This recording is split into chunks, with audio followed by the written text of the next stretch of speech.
Hey, fourth grade. Good morning. It's me, Miss Clark. I'm so happy that you get to see me this morning. Okay, so we were talking about volcanoes yesterday. We were watching this quick clip of what volcanoes are and how they happen and what you could do to prevent them, or not prevent them, I'm sorry, but to help people after a volcano, um, or how they could protect themselves from it. Now, today we're actually going to be talking about earthquakes.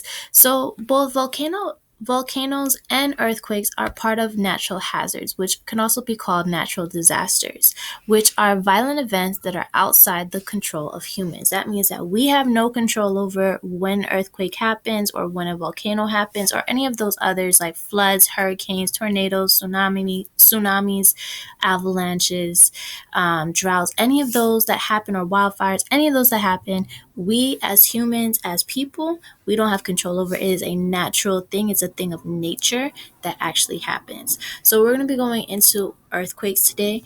We're going to watch a short clip together.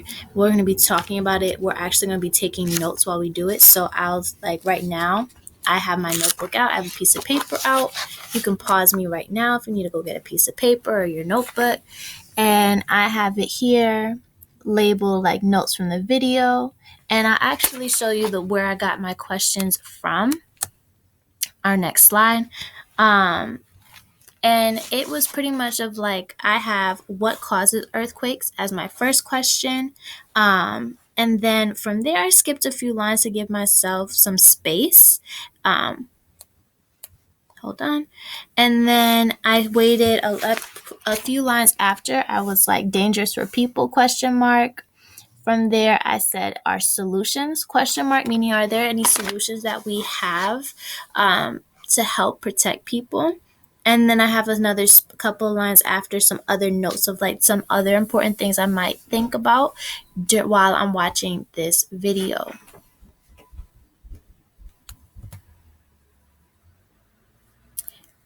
So now I'm going to give you a chance to just write that down really quick before I start the video. And from there, we'll get started watching. Then once we're done, I might stop it in the between the video and then ask some questions. And then afterwards, we'll go over some notes. And then I'll send you guys off to your exit ticket for today. Cool beans? Cool beans. Okay. So if you need to pause me now because you need to go rewind real quick and write down those questions. Right now, again, I have what causes earthquakes, dangers for people, question mark, solutions, question mark, and other notes.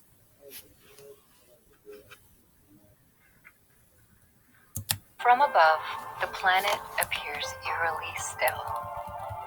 But every mountain range and every chasm on its face is a scar, with many telling a story of when the earth rumbled to life.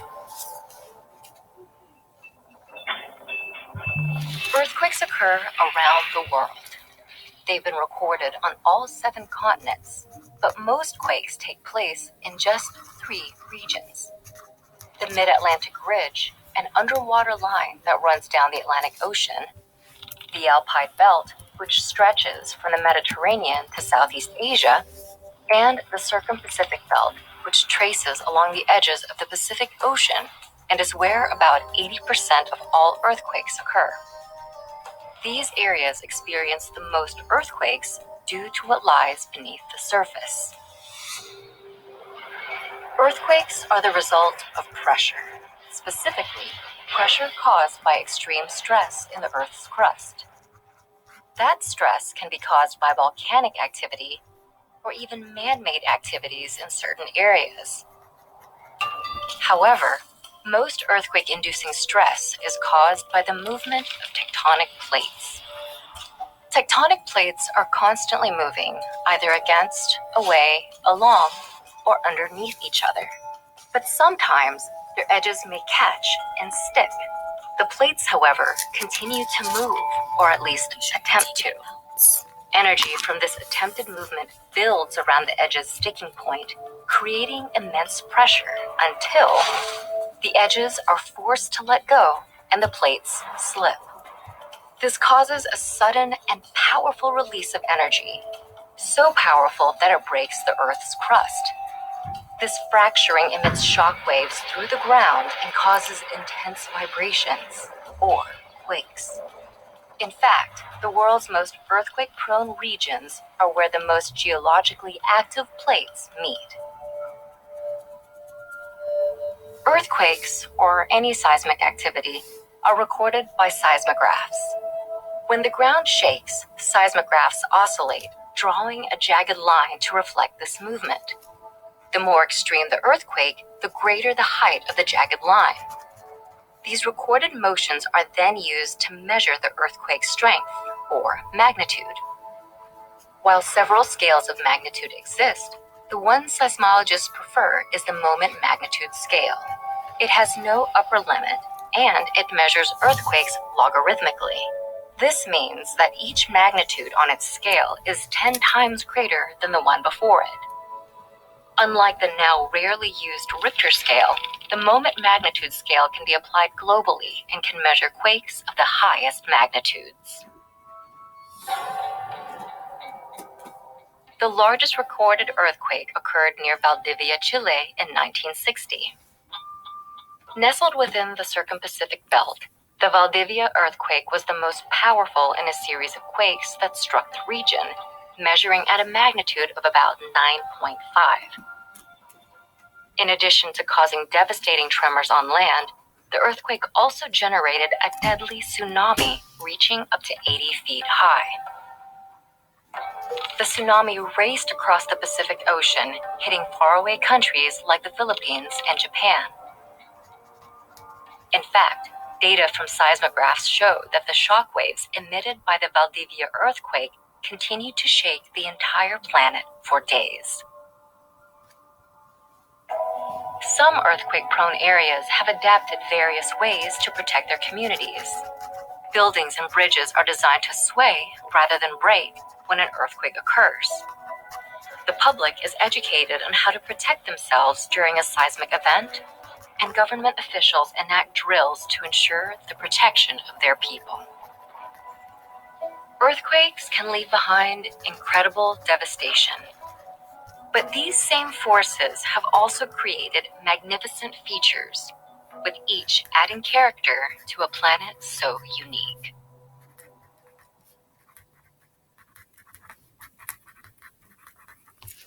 Sorry, guys, I was finishing up my notes.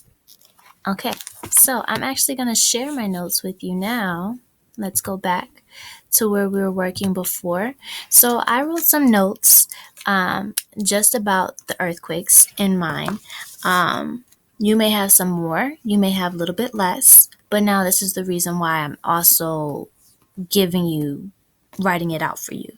So when we were talking about earthquakes, and something that caught my eye and my eye as well as my ears is that they can happen all over the world. So we'll say E can happen all over the world. Some places more than others.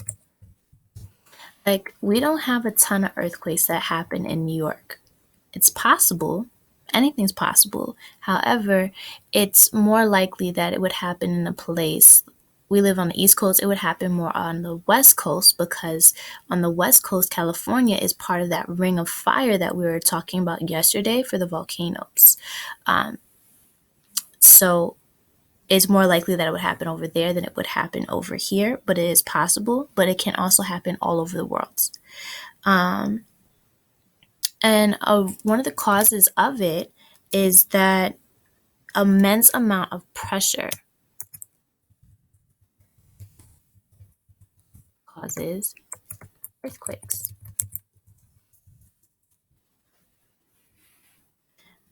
Also, it could be that pressure from volcanic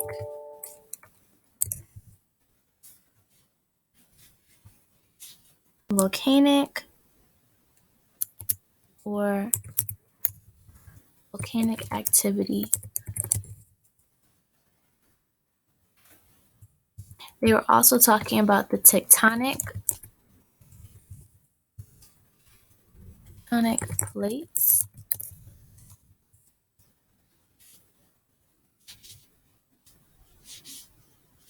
Tectonic plates um, rubbing, either rubbing together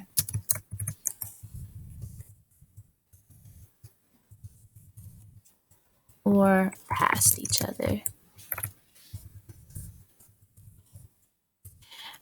So notice right now, my notes are not complete sentences. My notes are just some different words, shortened sentences. I'm making more sense of it as I talk. However, when I'm just writing notes down, I'm just trying to get the gist down so I can keep watching. I might pause in between. I might give myself some time to write, but I'm also just making sure that my notes are just there to help me when I go answer the questions. And when I answer questions is when I have full sentences. Now, are they dangerous to people? Yes, they are dangerous to people. E is dangerous to people, but then also it could also be giving unique features. Because of the earthquakes, there are some things that actually make the earth look pretty unique and look pretty cool and beautiful. However, it is dangerous to people. That's the bottom line. Like it was saying, it can cause a lot of devastation. It can ruin. So, can cause devastation, as well as like, my bad, devastation, meaning it could be serious damage to homes or towns or cities. Now, solutions. What have people done to try to figure out how can they fix this? Solutions. Now, they aren't perfect solutions, right? But places that normally get earthquakes a lot, they have to be prepared some way, somehow, right? So cities that are prone to getting earthquakes, they have adapted by trying to pretty much like their buildings, instead of just cracking and falling as soon as, like we saw some buildings in that video where it's like they just cracked and fell apart, right? They try to make the buildings a little bit stronger, so that they'll just sway instead of breaking. So, but same thing with bridges. Bridges, instead of just cracking in half and just falling into the water, they have it where like they build it, especially now, where they can sway instead of break. So, we could say adapted with bridges and buildings.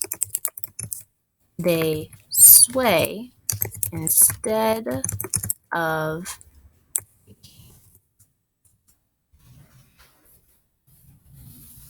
Okay. And a big thing also to help with solutions is educating people about how to stay safe and what to do. That's a huge thing. If you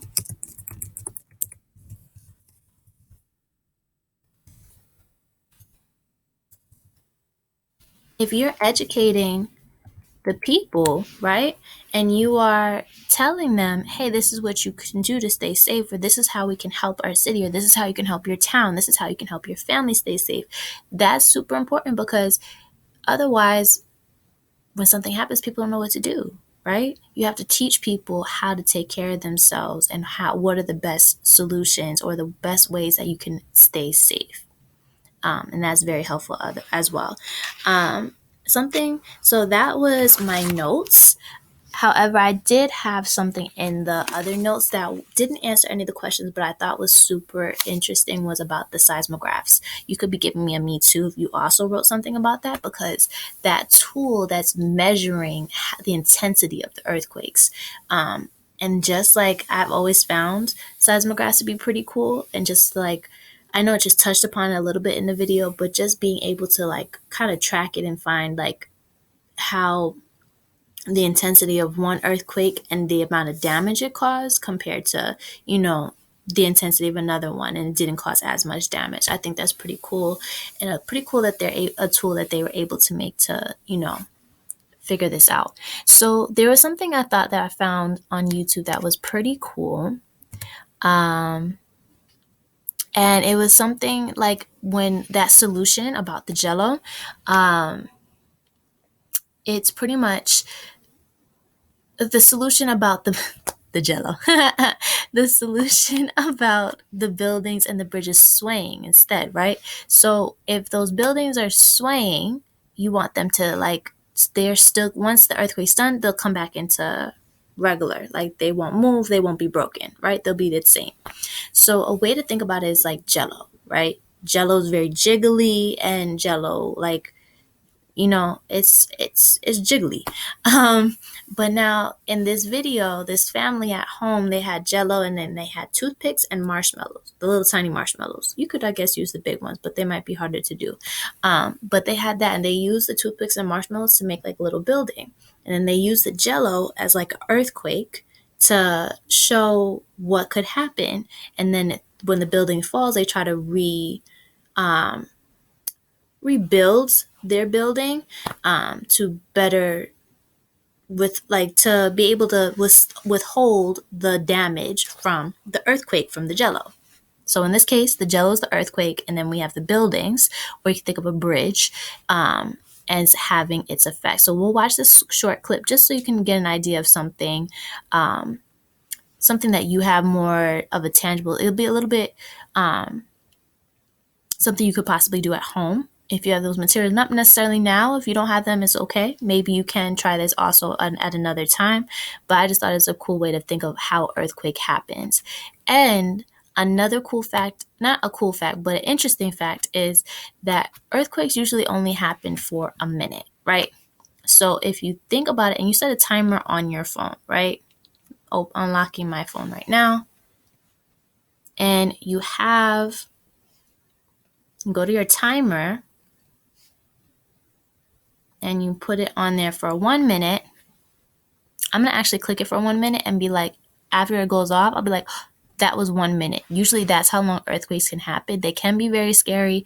They can have a lot of damage. However, they usually don't last for a long time. It could happen again a few minutes later. However, it can only happen, there's possibility that it'll only be for a minute. And sometimes you don't even feel them. So I'm going to set the timer for a minute, and as I watch the video, you might hear the timer go off. If not, I'll just be like, it's been a minute. I'll pause the video, be like, that's how long that minute was, real quick, and that's how long an earthquake could have taken. So let's take a look at the video.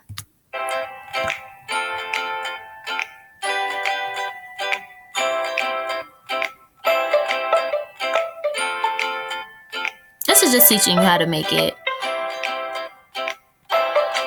So remember, the jello's the earthquake.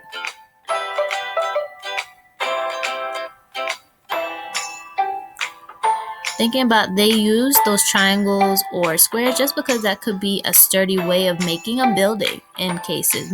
There's reasons why buildings are shaped the way they are, especially in certain places.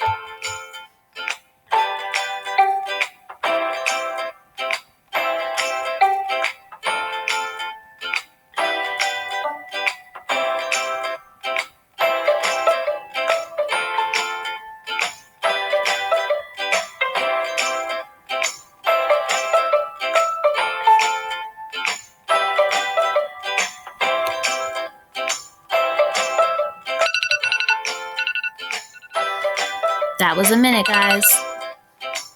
Not that long.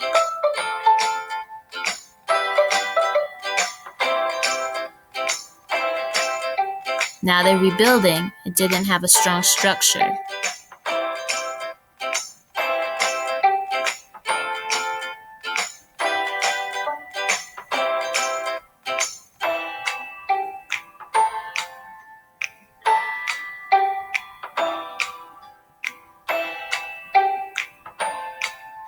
Oh, but it lasted longer than the last one. Oh. This one looks like it's pretty good. Yeah, that last one definitely did it. Don't make that mess at home.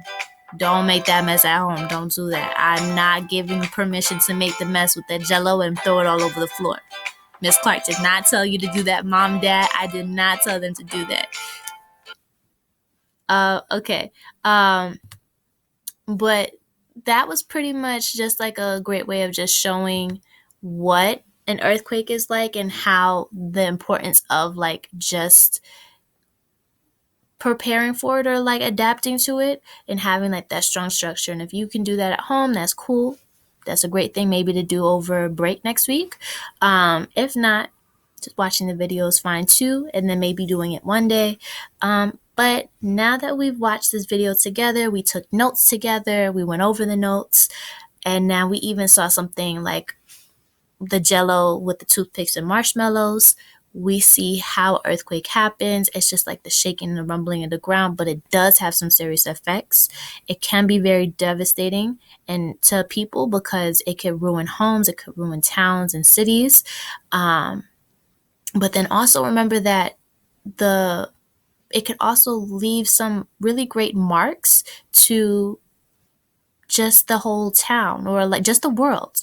Thinking about how all those scars from the earthquake stuff that's left behind could possibly be leading to something more beautiful one day as well. And you could think about it just by looking at those clips at the beginning of the video. Hold up. This is about to go into earthquakes. Volcanoes. I don't want to watch that. Thinking about